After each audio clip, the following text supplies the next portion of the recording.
Hukmu al-mururi baina yaday al-musalli fi al-masjid al-haram,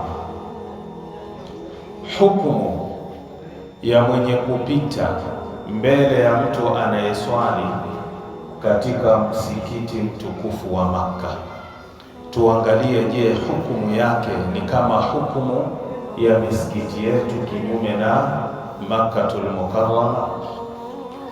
Ikhtalafa al-ulama, maulama katika jambo hili wamekhtalifiana fi jawazi al-mururi baina yaday al-musalli, katika kufaa kupita mbele ya mtu anayeswali fil masjid al-haram, katika msikiti wa Makka. Ala qaulain, wamekhtalifiana juu ya kauli mbili. Alqaulu al-awwal, qauli ya kwanza, yajuzu al-mururi baina yaday al-musalli, inafaa kupita mbele ya mtu anayeswali fil masjid al-haram, katika msikiti mtukufu wa Makka.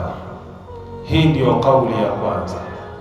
Wa huwa madhhabu al-hanafiyyati, haya ni madhehebu ya Abi Hanifa, wal hanabilati, na mwanachuoni ama Imamu Ahmad bin Hanbal, wakhtarahu Ibn Baz, na kauli hii pia ameichagua mwanachuoni Ibn Baz.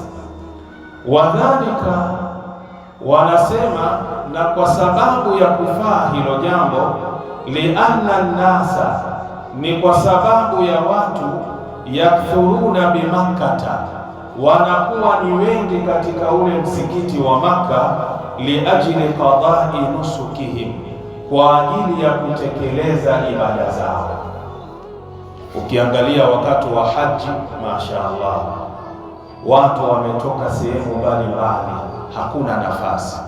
Ukiangalia wakati wa umra, hasa katika huu mwezi wa Ramadhani, unapofanya umra ni sawasawa na ibada ya haji, pia watu wanakuwa wengi sana. Sasa wanasema hii ni kwa sababu ya wale watu kuwa wengi pale katika Makka na katika kutekeleza zile ibada zao. Wayazdahamuna fiha, na wanasongamana ndani ya haram ya Makka. Falau mana al-musalliya man yajtazu baina yadayhi, lau ataamua yule mwenye kusali kumzuia yule ambaye anayepita mbele yake, la dhaqa ala nnasi, hakika ingekuwa ni dhiki kwa watu. Utazuia wangapi? Huyu anapita, yule anapita, utazuia wangapi? Sasa anasema kwa sababu hii ndio inapelekea kwamba yule ambaye ataswali pale haram Makka, inafaa mtu kupita mbele yake. Hii ni kauli ya kwanza. Nenda kwenye kitabu Al-Mughni Ibn Qudamah, kitabu nambari 2, ukurasa 180. Al-qawlu thani, kauli ya pili ya maulama, la yajuzu al-mururu baina yaday al-musalli fi Makkah wala fi ghayriha, haifai kupita mbele ya mtu anayeswali, iwe ni Makka ama iwe sehemu kinyume na Makka. Hilo jambo halifai. Wa huwa madhhabu Shafi'iyyati, hayo ni madhehebu ya Imam Shafi'i.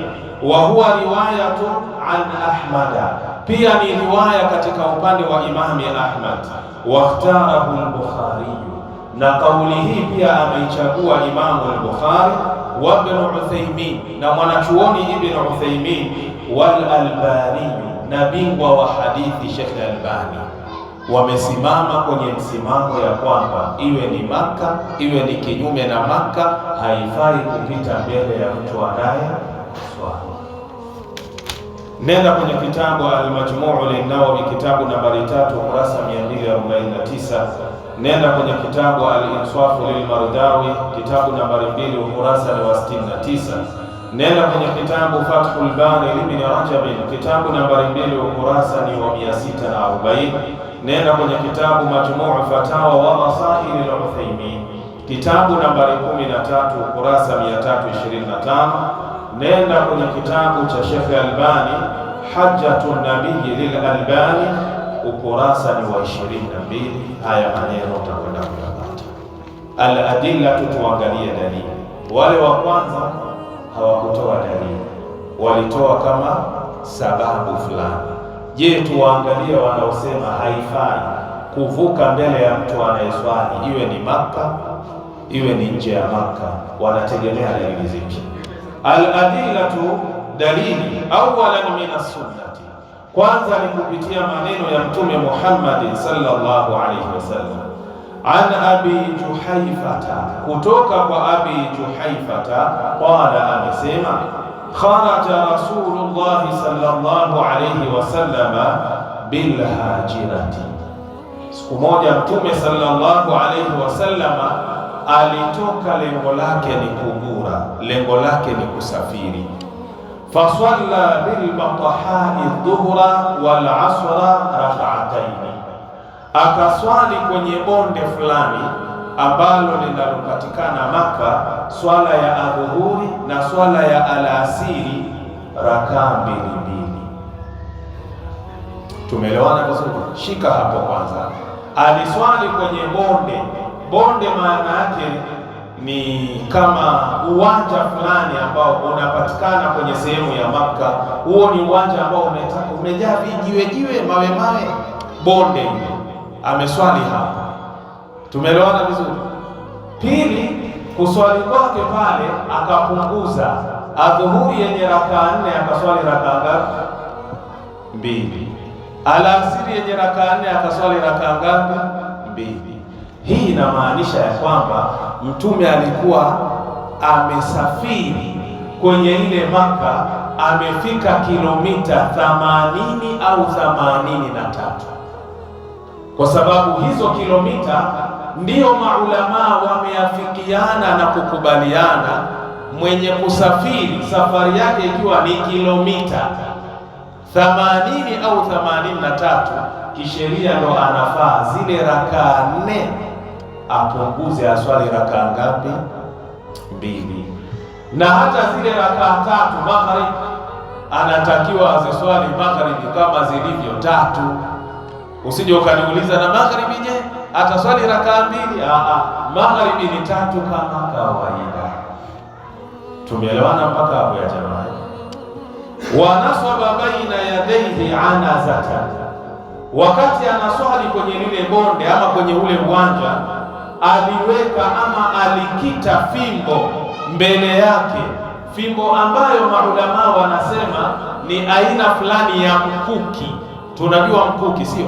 Mkuki ni ule ambao watu wanarusha. Wanasema mkuki huo mbele ulikuwa na ncha mbili, akaukita mbele yake Mtume. Ule mkuki ameweka ni kama ni sutra. Watawadha, na Mtume akatawadha. Fajaala nnasu yatamassahuna biwadhuihi, watu wakawa wanashindana na kukimbilia kuchukua kile kifaa cha kutawadha cha Mtume alichobakisha maji, wanatawadhia yale maji yaliyobaki kwenye kile kifaa. Yaani kama sasa hivi tuite nini? Dullo, si ndio lugha yenu?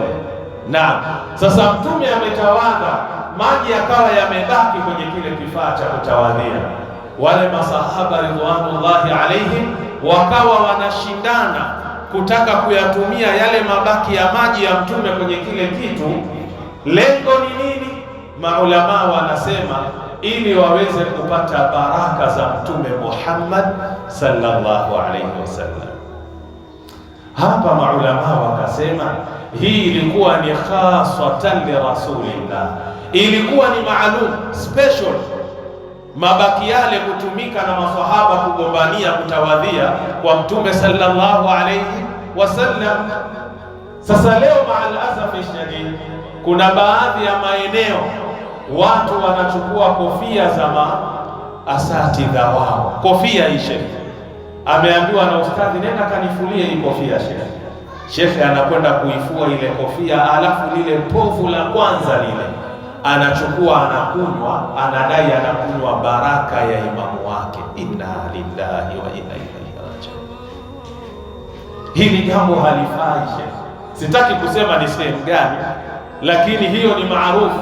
Wengine labda baada ya kuzungumza hivi wameanza kuelewa ni wapi. Kofia shekhe ile umepewa na shekhe wako, na ambao anaenda kaifue bwana, jamaa anaifua lile povu, amelikinga lile, anakunywa. Akiulizwa kwa nini unafanya hivi, anasema anatafuta baraka za shekhe wangu. Haya ni masala ya makosa kabisa. Tumeelewana vyema jamani? Hakuna baraka za aina hiyo.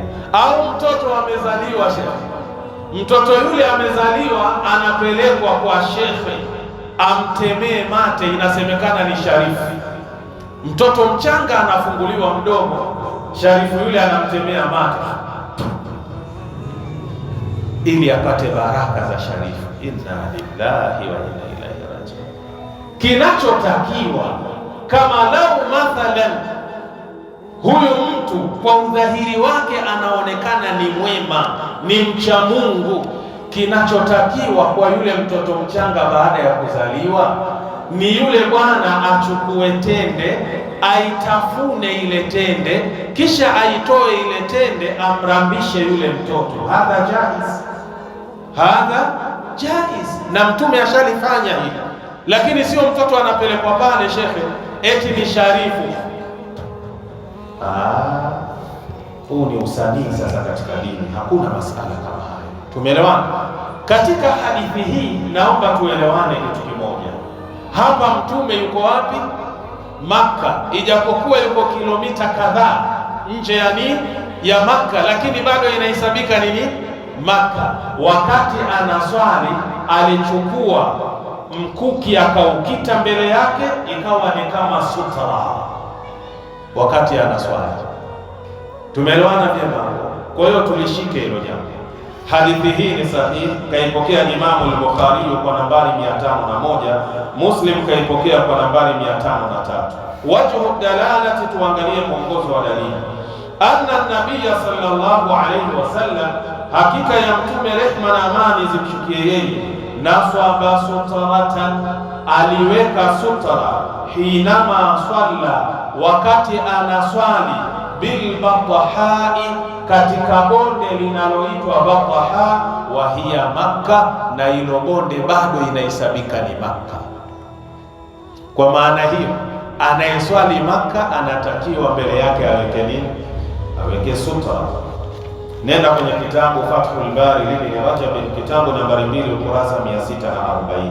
Thaniyan min al-athar, dalili yao ya pili ni athar, yani vitendo vilivyofanywa na masahaba ridwanullahi alaihim, au maneno yaliyozungumzwa na masahaba ridwanullahi alaihim, ambayo yameafikiana na maneno ya Bwana Mtume na vitendo vya Mtume Muhammad sallallahu alaihi wasallam.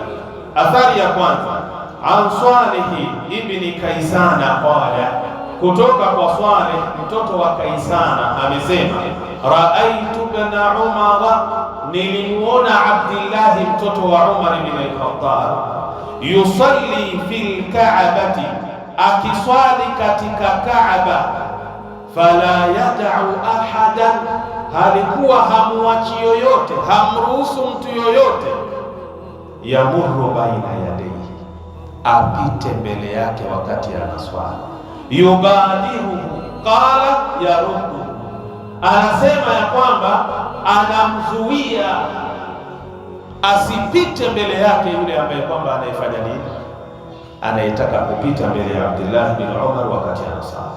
Nenda kwenye kitabu Tarikhu Dimashq Ibn Asakir, kitabu nambari 23 ukurasa 367. Ushahidi wa pili kwenye athar, an Yahya bin Abi Kathir, kutoka kwa Yahya mtoto wa Abi Kathir, qala, amesema, raaitu Anasa ibn Malik, nilimuona Anas mtoto wa Malik, fil masjidil haram, katika msikiti wa Makka mtukufu, kati naswaba aswa, hakika akiwa ameweka fimbo mbele yake, yusalli ilaiha, anaswali kwa kupitia fimbo hiyo. Hiyo ni nini? Ni sutra. Sheikh, tuelewana vizuri?